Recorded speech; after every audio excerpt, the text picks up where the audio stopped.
الحمدللہ، اللہ تعالیٰ کا لاکھ لاکھ شکر ہے کہ مالک الملک نے اپنی یاد کی توفیق اور موقع عطا فرمایا۔ لاکھوں اور کروڑوں درود حضرت محمد مصطفیٰ صلی اللہ علیہ وآلہ وسلم پر، جن کے طفیل مالک الملک نے یہ مہربانی عطا فرمائی۔ سامعین اکرام، اللہ تعالیٰ نے قرآن پاک میں ارشاد فرمایا، اعوذ باللہ من الشیطان الرجیم، بسم اللہ الرحمن الرحیم۔ اے ایمان والو، جب تم مقابلہ کرو کافروں کے لشکر سے تو مت پھیرو ان کی طرف سے اپنی پیٹھیں، جو پھیرے گا ان کی طرف سے اس روز اپنی پیٹھ، سوائے اس صورت کے کہ وہ یہ پینترا بدلنے والا ہو لڑائی کے لیے، یا پلٹ کر آنے والا ہو اپنی جماعت کی طرف، تو وہ مستحق ہوگا اللہ تعالیٰ کے غضب کا، اور اس کا ٹھکانہ جہنم ہے، اور وہ بہت بری جگہ ہے لوٹنے کی۔ پس تم نے نہیں قتل کیا ان کو، بلکہ اللہ تعالیٰ نے قتل کیا ان کو، اور نہیں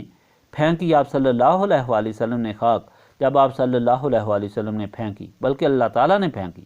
تاکہ احسان فرمائے مومنین پر اپنی جناب سے بہترین احسان۔ بے شک اللہ تعالیٰ سب کچھ جاننے والا اور سننے والا ہے۔ یہ تو ہوا ہے، بے شک اللہ تعالیٰ کمزور کرنے والا ہے کفار کے مکر و فریب کو۔ اگر تم طلبگار تھے تو آ گیا تمہارے پاس فیصلہ، اور اگر اب باز آ جاؤ تو وہ بہتر ہے تمہارے لیے، اور اگر تم پھر شرارت کرو گے تو ہم پھر سزا دیں گے، اور نہ فائدہ پہنچائے گی تمہیں تمہاری جماعت کچھ بھی، چاہے اس کی تعداد بہت زیادہ ہو، اور یقیناً اللہ تعالیٰ اہل ایمان کے ساتھ ہے۔ پچھلی مرتبہ آپ کو اللہ تعالیٰ کا فرمان سنایا تھا کہ اللہ تعالیٰ کی مدد اپنے بندوں کے ساتھ ہوتی ہے، حالات کیسے ہی ہوں اللہ تعالیٰ کی مہربانی سے فوراً بدل جاتے ہیں۔ اس کے ثبوت میں جنگ بدر کے حالات بتائے گئے کہ جب نبی پاک صلی اللہ علیہ وآلہ وسلم وہاں پہنچے تو مشرکین کا لشکر جرار پہلے ہی پہنچ چکا تھا، اس لیے انہوں نے اونچی جگہ پر قبضہ کر لیا، پانی پر بھی قبضہ کر لیا، اور ان کی جگہ مضبوط تھی جہاں سے وہ پاؤں جما کر لڑ سکتے تھے۔ حضور پاک صلی اللہ علیہ وآلہ وسلم کے غلاموں نے نیچے پس جگہ پر ہی پڑاؤ ڈالا۔ وہاں پانی نہیں تھا پینے کے لیے، نہ وضو کے لیے، اور اس جگہ ریت ہی ریت تھی جہاں پاؤں بھی نہیں جم سکتے تھے۔ نبی پاک صلی اللہ علیہ وآلہ وسلم نے بڑے پردرد طریقے سے اللہ تعالیٰ کے سامنے دعا فرمائی، جو پوری ہوئی۔ پہلے سب پر نیند غالب ہوئی، جب جاگے تو سب تر و تازہ تھے، سب تھکاوٹ دور تھی۔ پھر اس قدر بارش ہوئی کہ جل تھل ہو گیا۔ مسلمانوں نے پانی پیا، غسل اور وضو کیا، اور حوض بنا کر بھر لیے۔ ریت پانی سے جم کر فرش بن گئی، اور مسلمان اور پاؤں جمانے والی ہو گئی۔ پھر اللہ تعالیٰ نے اپنے وعدے کے مطابق 1000 فرشتے بھی بھیجے، جو صف در صف آئے، جن کو اللہ تعالیٰ نے حکم دیا کہ مسلمین کی مدد کریں اور کفار پر کاری ضربیں لگائیں۔ اس طرح مسلمانوں کو عظیم فتح ہوئی، جس میں کفار کے 70 آدمی قتل ہوئے، 70 قید ہوئے۔ قتل ہونے والوں میں کفار کے خاص سردار تھے۔ یہ شکست کفار کی کمر ٹوٹنے کا باعث بنی، اور مسلمانوں کی عظیم طاقت ثابت ہو گئی۔ مال غنیمت بہت سا ہاتھ آیا۔ لوگوں کا خیال تھا کہ یہ ان کا ہوگا جن کے قبضے میں آیا، مگر اللہ تعالیٰ نے فیصلہ فرما دیا کہ یہ اختیار اللہ تعالیٰ کے رسول کا ہے، جس کے فعل اللہ تعالیٰ نے تم کو فتح دی۔ یہ فتح تمہاری وجہ سے نہیں تھی، یہ تو اللہ تعالیٰ نے تم کو دی تھی۔ یاد کرو وہ نیند جس نے تم کو تر و تازہ کر دیا، بارش جس سے پانی کی فراوانی ہوئی، اور ریت کا فرش بن گیا پاؤں جما کر لڑنے کے لیے، اور 1000 فرشتے جنہوں نے کفار کی گردنوں پر اور ہر جوڑ پر ضربیں لگائیں۔ اگر یہ سب یاد کرو گے تو صاف ظاہر ہے کہ یہ مدد اور فتح اللہ تعالیٰ کی طرف سے ہے، اور اللہ تعالیٰ کے رسول پاک صلی اللہ علیہ وآلہ وسلم کی دعا کی وجہ سے ہے۔ اس میں تمہارا کمال صرف اتنا ہے کہ تم نے اللہ تعالیٰ کے رسول پاک صلی اللہ علیہ وآلہ وسلم سے نسبت رکھی، اور اس نسبت کی برکت سے اطاعت کامل اختیار کی۔ کمال اطاعت کی برکت سے ہے، یہ ساری مہربانی ہوئی۔ آج کا فرمان بھی انہی حالات کا بیان ہے۔ اللہ تعالیٰ فرماتا ہے مسلمانوں کو کہ تم لوگوں پر مشکل وقت بھی آ سکتا ہے، لیکن یاد رکھو اللہ تعالیٰ کے سپاہی ہو۔ دیکھ لو اس جہاد بدر میں اللہ تعالیٰ نے کس طرح تمہاری مدد کی۔ یہ بات یاد رکھو، کسی بھی مشکل وقت، کبھی بھی مشکل وقت آئے، اللہ تعالیٰ پر بھروسہ رکھتے ہوئے اتنی بہادری سے لڑو کہ ثابت ہو جائے کہ تمہارا ایمان اللہ تعالیٰ پر پختہ ہے، اللہ تعالیٰ کے بغیر تمہیں کسی کا خوف نہیں۔ خبردار کبھی بزدلی نہ دکھاؤ یا پیٹھ پھیر کر نہ بھاگو۔ جنگ کی حکمت کی وجہ سے پینترا بدل سکتے ہو، اپنے مرکز سے آ کر مل سکتے ہو، پیچھے ہٹ کر دوسری طرف سے حملہ کر سکتے ہو، لیکن اگر ڈر کر بھاگے تو یاد رکھو یہ گناہ سب سے بڑا گناہ ہے اور اللہ تعالیٰ کے غضب میں آؤ گے۔ دوسری نصیحت اللہ تعالیٰ فرما رہا ہے کہ اب تم کو فتح حاصل ہوئی ہے، یعنی قلیل تعداد کے باوجود اتنی بڑی تعداد پر یہ تمہارا کمال نہیں،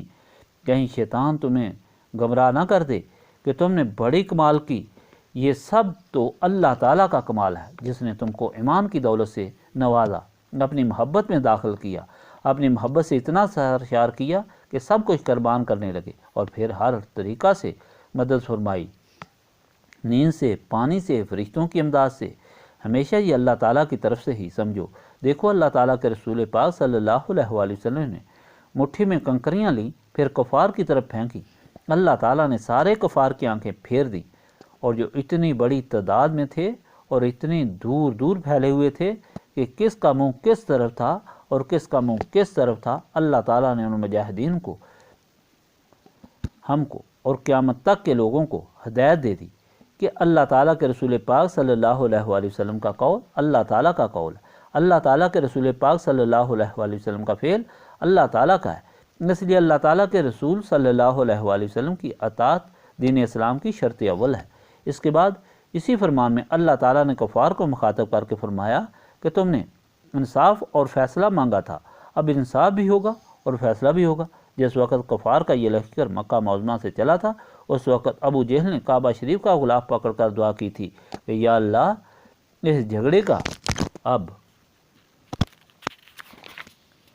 فیصلہ فرما، اگر ہم راہ راست پر ہیں تو نعوذ باللہ حضور پاک صلی اللہ علیہ وآلہ وسلم کے متعلق کہ ان کو ختم کیا جائے، اور اگر حضور پاک صلی اللہ علیہ وآلہ وسلم راہ راست پر ہیں تو ہم مٹ جائیں۔ تو اللہ تعالیٰ نے ان کی دعا، جو دراصل ان کے لیے ہی بد دعا تھی، منظور کی، اور اس جگہ میں ہمیشہ کے لیے فیصلہ کر دیا کہ ہمیشہ کے لیے کفار کی کمر ٹوٹ گئی، سارے مغرور سرفراز خاک میں مل گئے۔ حامد اکرام، جنگ بدر کا حال شروع ہے، بلکہ آخر قرآن کے فرمان کے مطابق سمجھو تو اللہ تعالیٰ نے یہ بات واضح کر دی کہ اگر مسلمانوں کو فتح ہوئی اور کفار کو شکست ہوئی تو صرف نبی پاک صلی اللہ علیہ وآلہ وسلم کے فعل اور آپ صلی اللہ علیہ وآلہ وسلم کی دعا کی برکت سے، اور یہ بات اللہ تعالیٰ نے ہمیشہ سے ثابت فرمائی کہ اللہ تعالیٰ نے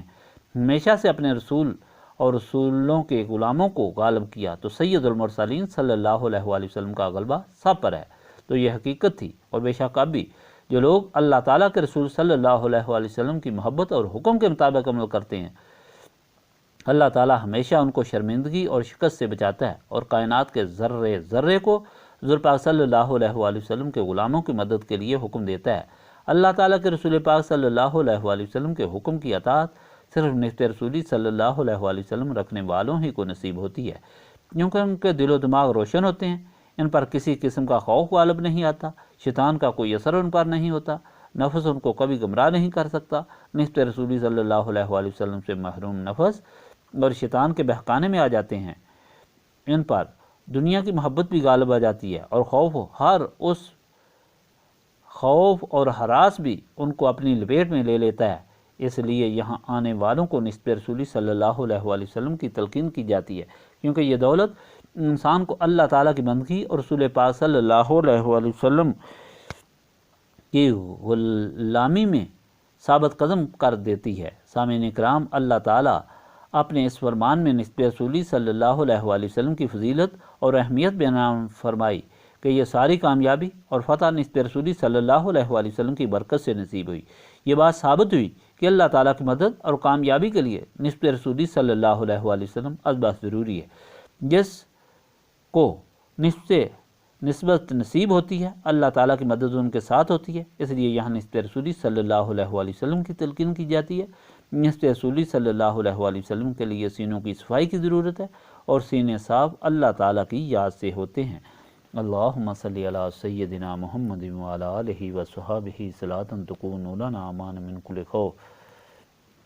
لا الہ الا انت سبحانک انی کنت من الظالمین